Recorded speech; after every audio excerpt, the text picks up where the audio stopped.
That's weird, you know. All right. So welcome once again. My name is Craig Sipes, and I'm the STEAM coordinator for Local District East. We're really happy to have you here today. Our session today is called Secondary Science, Eliciting Student Ideas. This is part 2 of the Ambitious Science Teaching Practices PD series. Last session was about phenomena. It was about planning for engaged participation from students. And today is part 2, eliciting student ideas.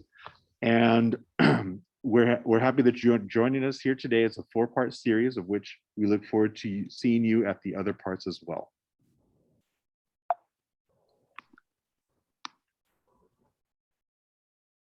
So let's start off with how you're feeling today. Oh, it's Thursday. So we're going to ask you to type into the chat, but don't hit return yet. We're going to do a waterfall. So how are you feeling? Numbers 1 through 10. Which one of the Lego heads is most representative of what you're feeling right now?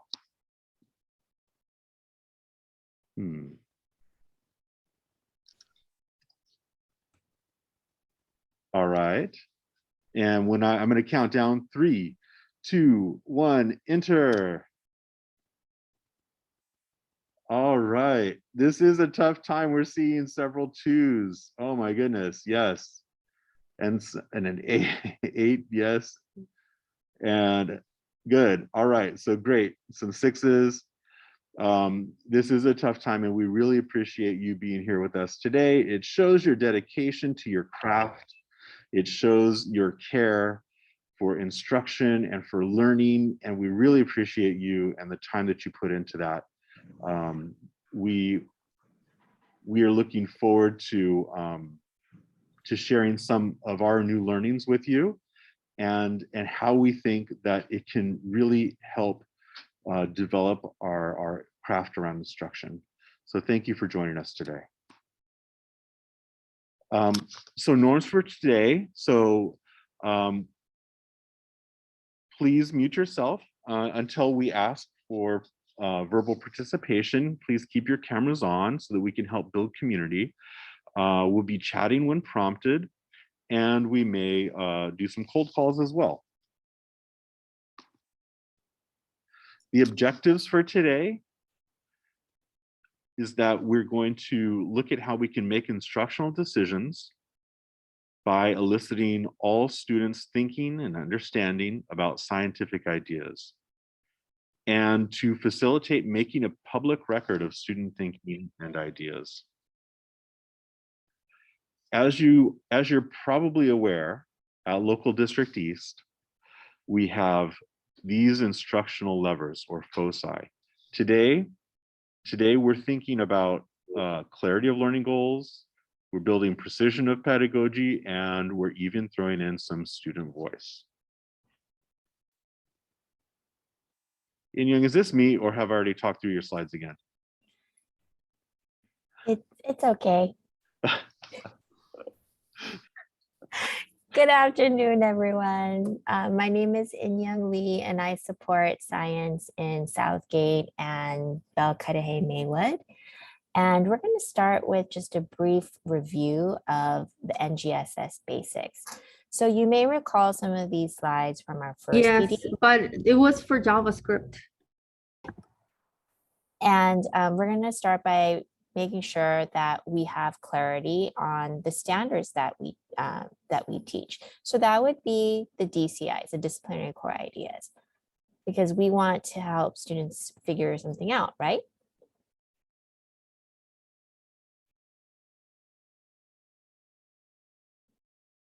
There we go. So students are trying to figure something out, but they need some tools in order to do that. We need to help them with ways to figure that out. And those are the science and engineering practices. All the while, we're going to encourage them. Hello, to think I can't hear anything right now. Sorry, I gotta fix this.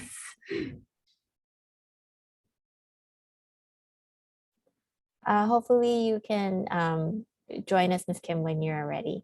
Thank you. So all the while, we're encouraging students to think like scientists with the cross-cutting concepts.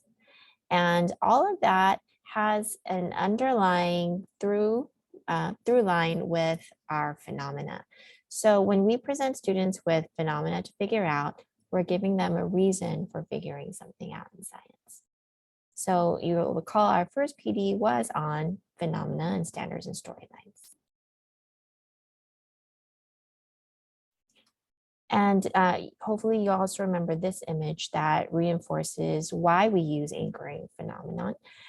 Those phenomena that we present, they serve as the backbone, giving students a chance to offer initial, revised, and final explanations, because we know that we want to support their changes in thinking. Students are supposed to change their ideas as they journey through a science unit with us. And our job is to provide those practice-centered learning activities to help them construct their knowledge. So the science and engineering practices are the student moves. That's what the students are doing to figure things out. And we in local district East, we're emphasizing 3 of them, practices 2, 6, and 7, because they have a common thread of claim, evidence, and reasoning. So modeling, constructing explanations, engaging in argumentation, those are really key. But we want to also think about our role in science instruction, and teacher moves are what we can do to help students in figuring things out. And those are those ambitious science teaching practices. You had an overview with us last time, and we'll be focusing more closely on the second practice today, eliciting student ideas. So on the next slide, you'll see a summary of those 4 teacher moves. And you'll notice that we've linked the PD recording of the first session if you were there with us. If you were not, then you might want to reference that recording later when you get this deck. Oh, Craig dropped it in the chat. Thank you. So that you can see how today's session is building upon our study from last time.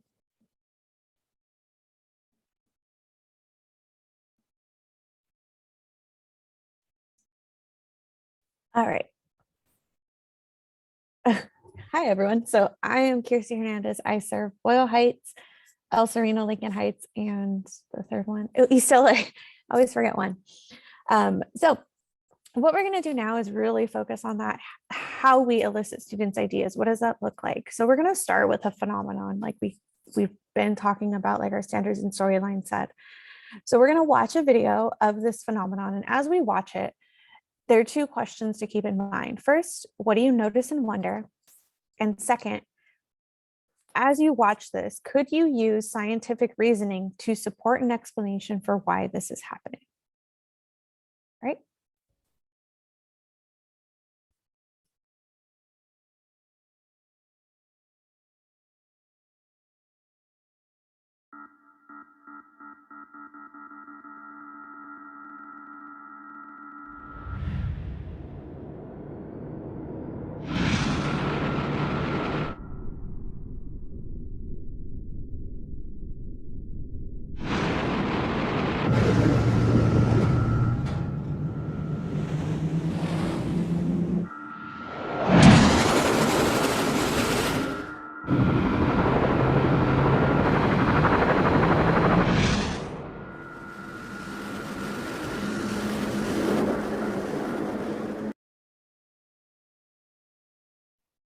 All right, so we're going to call this phenomenon our floating train. As you saw, the wheels came up and it was still moving forward, floating. So just in the chat, share your thoughts. What did you notice and wonder? What do you notice? What did you notice? What do you wonder about what you just saw?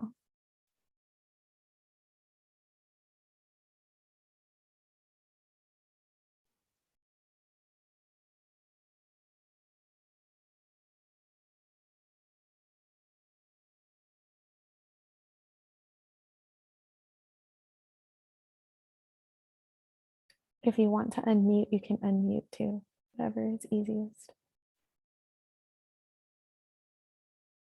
How much force did it take for the train to lift off the track?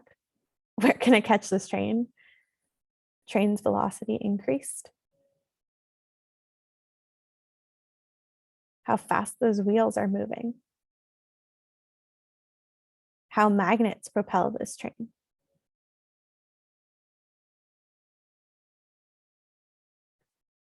All right. Those are all great wonderings. If this is real, in what city? Air resistance versus gravity. Noticed while it was on the tracks, it seemed to have wheels moving against the tracks. Yes. Thank you everyone for sharing. So using your notice and wonderings, we're going to move into the next part.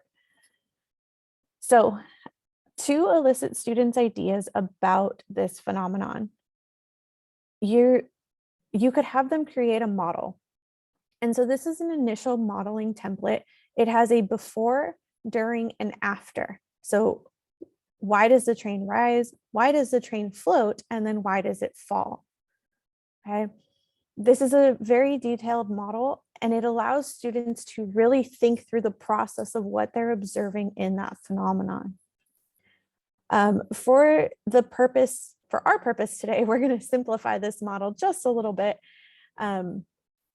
because we only have an hour. So what we're going to share with you next is, if we can go to the next slide, Craig.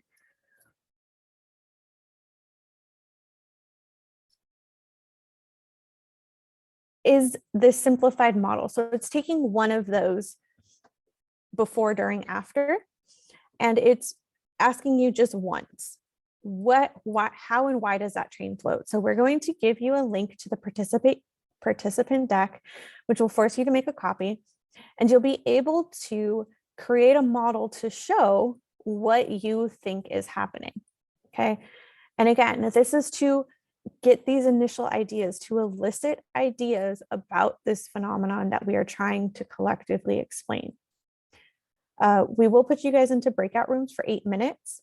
It is suggested you use the first 3 minutes to discuss, and then the last 5 to develop your model. To annotate, to edit, you can, if you go to the next one, if you've generated a copy of the participant deck, it gives you resources for how to draw your model. So if you are in Google Slides, you can use the scribble tool and just draw. You can include arrows, curved connectors, whatever you may need. Or if you want to put it into Kami, you can highlight, draw, write, again, include shapes, all kinds of different ways to edit. Okay. So using the participant deck that In-Young and Craig have both put into the chat, generate your copy, and then we will put you into breakout rooms for the next 8 minutes so you guys can discuss and create your models of what you think is happening. Kirsty, how many minutes did you say? 8. 8 minutes. All right. All right, so I'll open them now? Yeah. Okay. And let's see, I've got, so Katerina, what are you, middle school or high school? Middle school. Middle school, all right. All right, and Mr. Lopez, middle school or high school? High school. Okay. Thank you.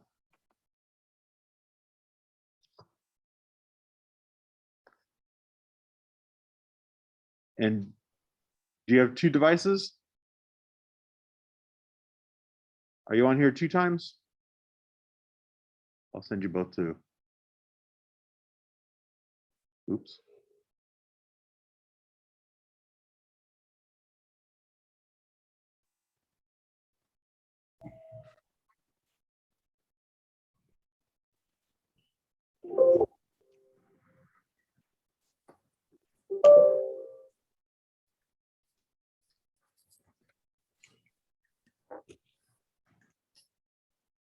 All right, so welcome back, everyone. I know that was probably a little bit more difficult, especially if you haven't used digital tools to try and draw models, but yeah, it's fun to try sometimes. So I know some groups are working collaboratively on a model, which is great. Some groups kind of individually, which is great. Would anyone like to share their model? I'll share our model and just show you what our thoughts that we did. I mean, I have no idea right, wrong, or in the ballpark. So I'm sharing. Okay, what we did here and after our discussion is saying that I feel and we think magnetic domains, electromagnetics and electromagnetic induction is involved in this train that's going, with the arrow going this way, there's a force going that way. There's a force that's pushing it up. I should have an arrow going down because there's always gravity acting up. Aerodynamic design to limit air resistance for fast travel. The magnets will limit friction or eliminate it basically. There is limited air resistance now. So those are the thoughts that we have. Okay, Great. Thank you so much for sharing. I'll stop sharing now. Would anyone else like to share?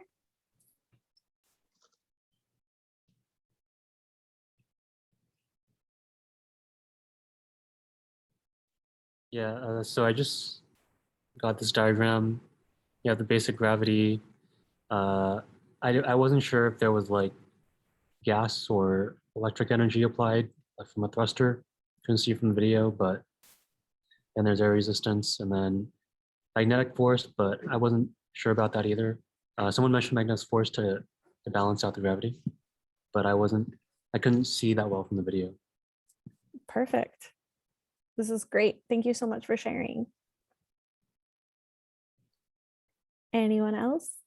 And that was just want to make a point, one of our question, how does a train like that get its initial energy at the very beginning to get going? And once it gets going, things like to do what it's doing. So I don't know, actually, what the last gentleman saying, gas or electricity to boost it, but anyway. Ahora sí, ¿me escucha? Ahora sí. Ah, ahora sí, Ahora ya, le ya, dice no, update. Sin el update no quiso hacer nada. All right. Ok, pero ahí So está ya. these are all great questions, right? All great thoughts, all things that, generate those initial ideas. So Craig, if we can go back to the slide deck, the whole purpose of this, the purpose of eliciting students' ideas is to figure out what they know. And by figuring out what they know, we can see, oh, okay, this is where their gaps kind of are.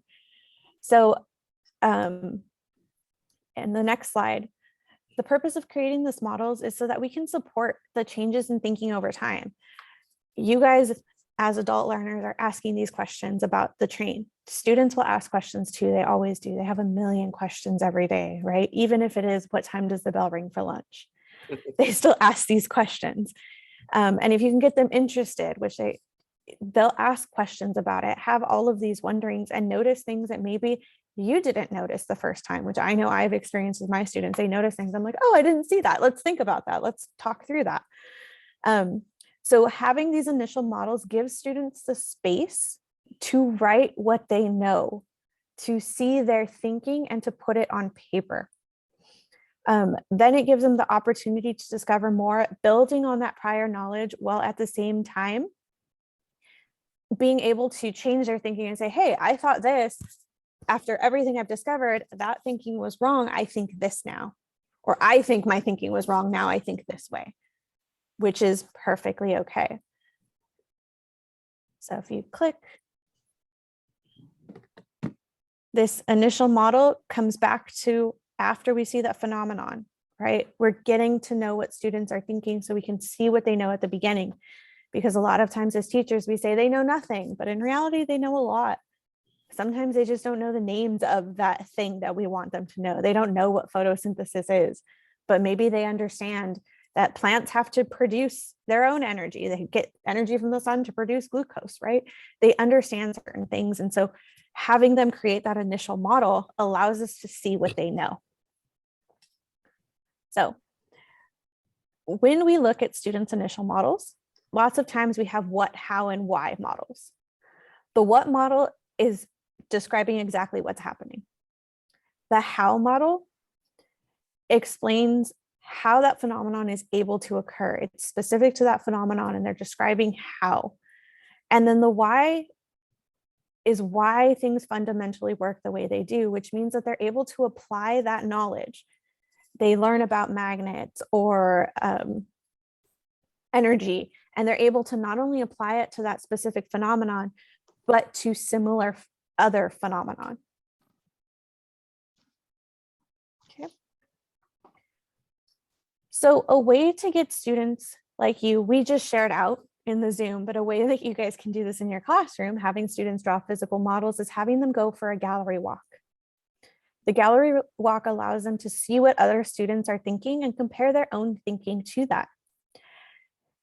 And then they can go around and look for ideas that are the same across all models. Everyone agrees that everyone said magnets, talking about some sort of magnets, right? So that could be across, which then you could use for a consensus model. As a group, come up with this collaborative consensus model as our initial model. The post-it method that is described at the bottom of this slide also allows for students to look for similarities and differences. How are people thinking like I am? What did people think of that's different than what I thought of? Which again can help build this collaborative understanding.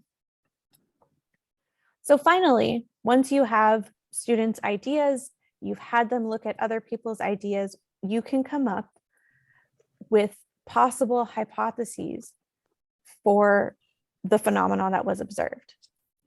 So on the next slide, you'll see students came up with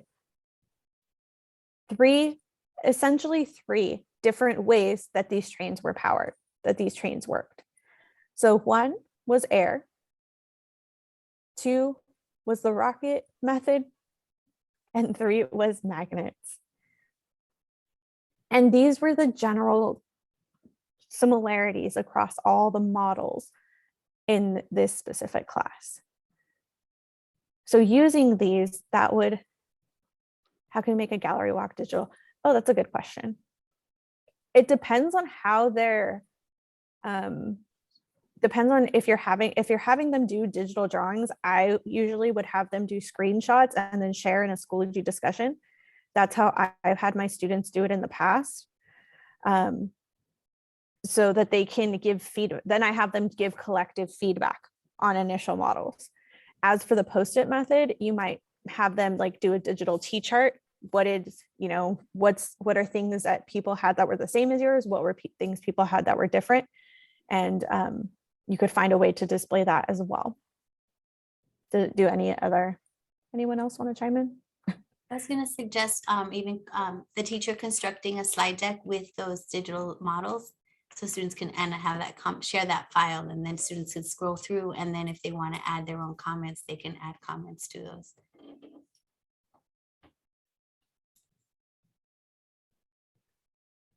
Thank you, Lillian. All right, well, now Lillian, you're taking over. Oh, okay.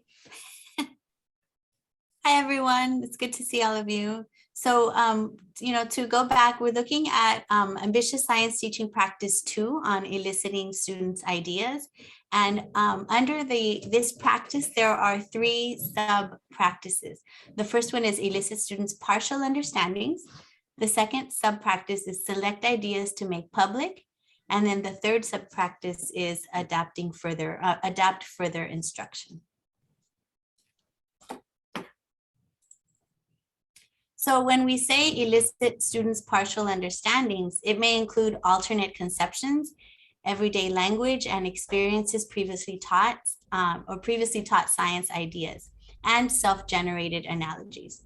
So as seen in the previous slides, as Kirsty presented, as teachers, we want to plan how to facilitate a conversation with students in 3 phases or 3 levels of explanation: what, how, and why. So let's look at what. So in this case, students are going to, the teacher would introduce the puzzling or anchoring event and ask questions like, what did you see? What did you hear? In the second phase, it's the how. And in this case, they're eliciting hypotheses about what might be going on, and usually could be in small groups. And you might ask questions like, how did it happen? Were there conditions that might have led up to this? And the third level of explanation would be the why. And in this case, the teacher would be pressing for possible causal explanations, asking questions like, what is going on? What is going on that we cannot directly observe? How do these unseen events or processes influence what we can see and hear?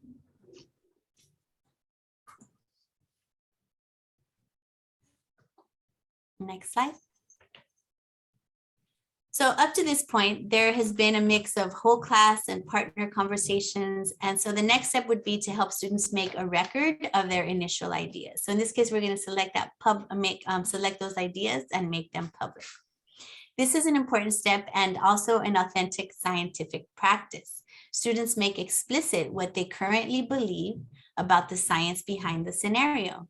And more importantly, they're going to revisit these representations in the middle of the unit and at the end and make changes. So that's going to support their ongoing changes in thinking, which is ambitious science teaching practice 3. So you're setting yourself up for the next practice. So there's 3 options to decide on beforehand. Either you can go with the small group model, you can go with a whole class consensus model, or you can construct a whole class list of hypotheses. And it could be, make sure you select no more than 4 to 5. And these will reveal the reasoning around a few fundamental ideas by selecting these ideas that you'll be making public. Come to the main office. Aaron Aguiar. Next slide. On campus, please come to the main office. So in this final sub-practice in eliciting student ideas, this is something that you do after the school day is over. Once you've taught your lesson or you've introduced that puzzling event. So you should take a few minutes to sketch out what students talked about in terms of partial understandings, their alternative conceptions, everyday vocabulary, and even ways of arguing about the initial puzzle event. So you would think back and listen to that excitement of what students know and what they brought to their class. And remember that you would use this information to leverage your current thinking and in upcoming instruction. So it would help you with modifying your upcoming lessons. You might want to add another lesson or even remove a lesson if you realize that, hey, my students know all of this and they have a really a good understanding of these ideas. So it would also help you to consider the resources as what is valuable. Those partial understandings are so important. Those alternate conceptions, the language, everyday experiences, and self-generated analogies. These are all things that we want you to think of as resources that you can use to help you plan your instruction and modify, again, to fit the needs of your students. So for the next portion, we're going to be looking at the progressions, and you'll be going into breakout rooms. And here, I'll place the link in the chat. Oh, thank you, Craig. So you're going to explore the DCI for your grade span and thinking of the floating train phenomena. So you'll locate PS2, motion and stability, find your grade span, and I believe this page is like 1605 in the progressions document, and discuss what are possible partial understandings that students might already have. So if this was your puzzling event, what would you expect your students to say? What would you expect them to know? And how would you know, and what would you do next? So any questions before we go into breakout rooms?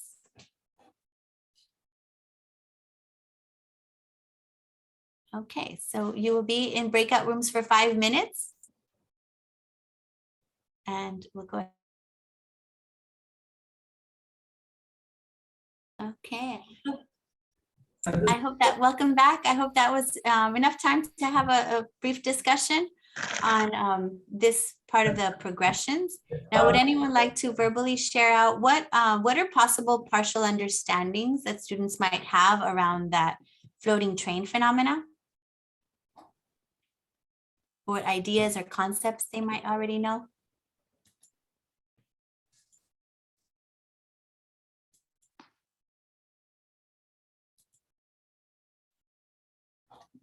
You can also type in the chat if you'd like.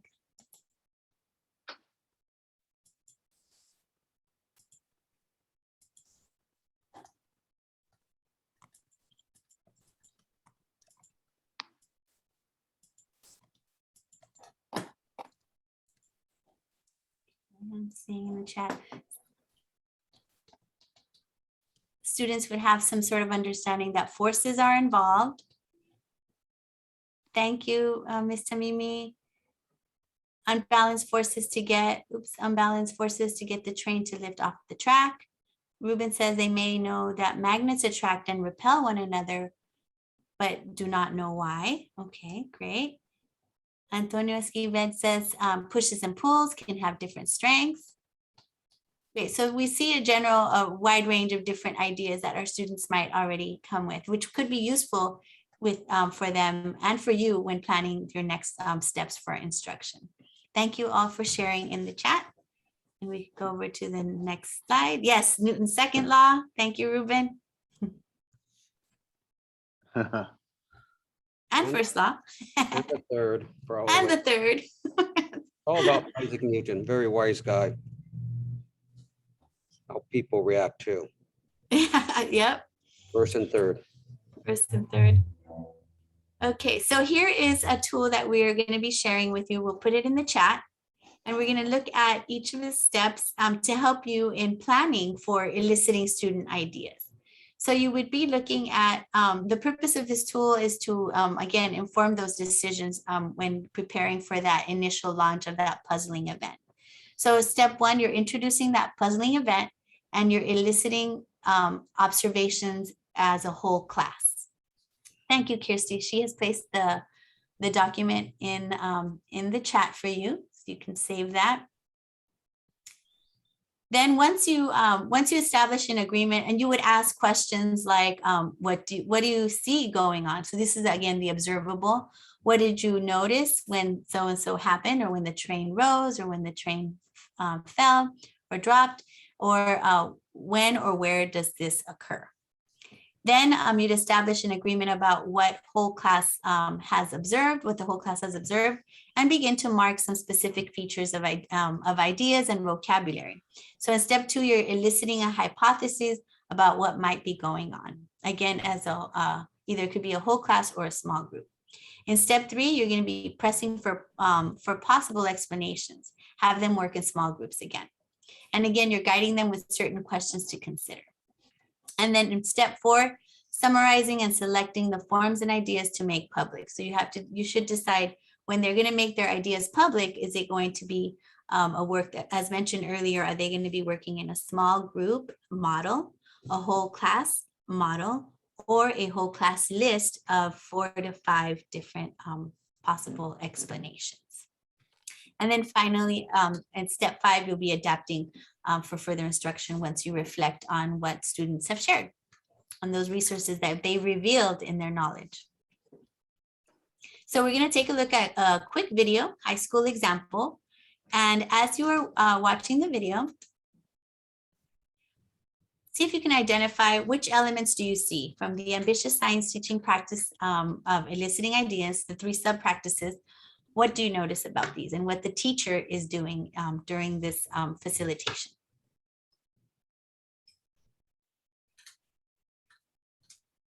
In this 9th grade classroom, Brian is starting a unit on the physics of sound.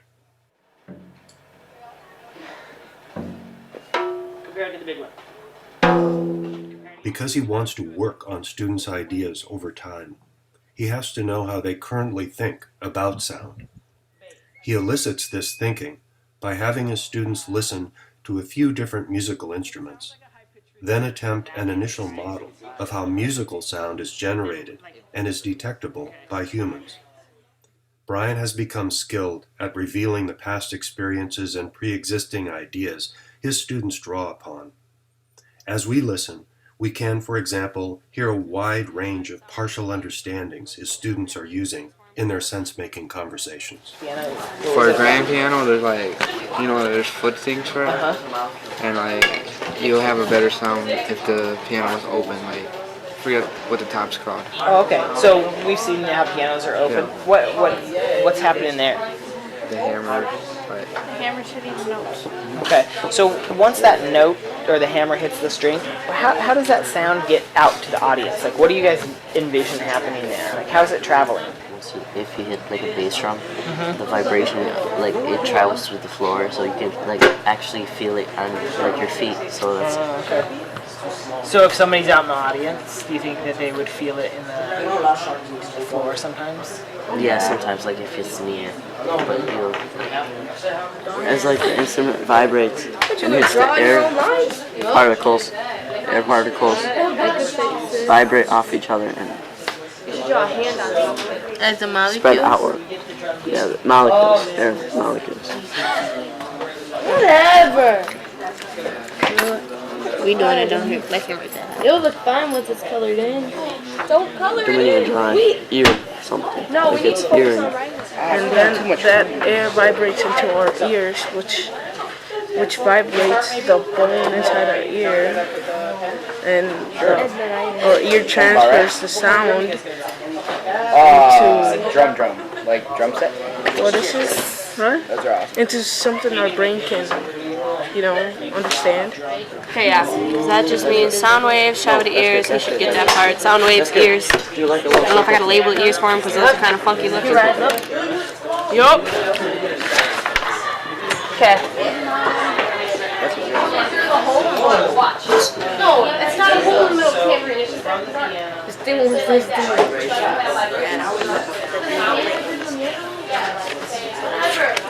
The research literature confirms that no amount of enthusiastic instruction, nor scientific investigation, nor lab experience will fundamentally change how students think, unless the teacher is able to make student reasoning visible and to incorporate these ideas and experiences into lessons that are aimed at sense-making.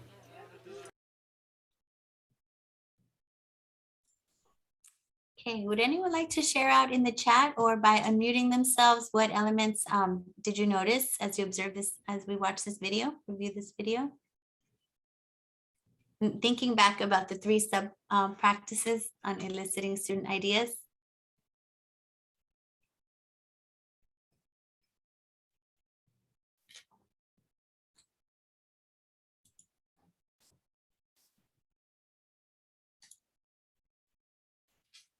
I have noticed that the teacher elicits students' ideas by asking questions and by, looking the models of the student. Yes, thank you, Carmelita. Yeah, so and the teacher elicited by doing what? What did the teacher By bring asking in? questions. Yeah, asking the question, bringing in that instrument and having the students even kind of model or play with it and produce sounds. And then did you notice the groupings? Absolutely, yeah. The collaboration, the sharing of ideas, the experience of the students, I guess that makes it really engaged when it comes to that group collaboration. Mm-hmm. And there were some students did reveal some knowledge, some partial understandings of how the sound, the sound is produced. Ms. Samimi says the teacher asked questions, what might be going on here that we can't see? Yes, the unobservable. And why do you think this happens this way? So emphasizing the cause. Yes, thank you so much for sharing. Okay, and we will go on to our next slide as we're getting close to the end of today's session. So this is page 2 of the document that we've shared with you. And this you would use, this is a rapid survey of student thinking, and you would use this as a reflective tool once you've introduced that puzzling event. And you could address all those different partial understandings that students mentioned, all those resources, alternative understandings, everyday language that students may use. It may be accurate. They might just need a little support with that academic language. So those kinds of things you would want to include, and also experiences that they've had that help support their understanding as well. And I think that would be the last of it. We want to say thank you for joining us today. We know it's been a short but long week. It's Thursday. And it's good to see all of you. The sign out and the evaluation link are in the chat. Please take a moment to complete both of those. Craig will be sharing the confirmation of attendance with you. Did you say shortly or emailing it? I can't remember, Craig. Yes, they should be receiving it right now. Great. Okay. And there's a question from Oh, there is? Laura about the last slide. And the last slide is a part of the that editable version of the teaching, the tool. So here's the link for that. It's the second page of that document there. Oh, thank you. Oh, Ms. Nava, let me just try to summarize what I'm getting out of this. Last time we had phenomenon, introduce a topic and all that. And from that phenomenon, everything, this one is how to elicit the ideas, what they know, and set up your lesson plan, and then we take it from there. And I would think, and those are some of the questions that you're just showing right there that we can ask to lead them to see what they know, and then we have our lesson plan. I would think, I mean, because of, you know me, I'm in time. All this will have to be done in one day, which would be really hard to do.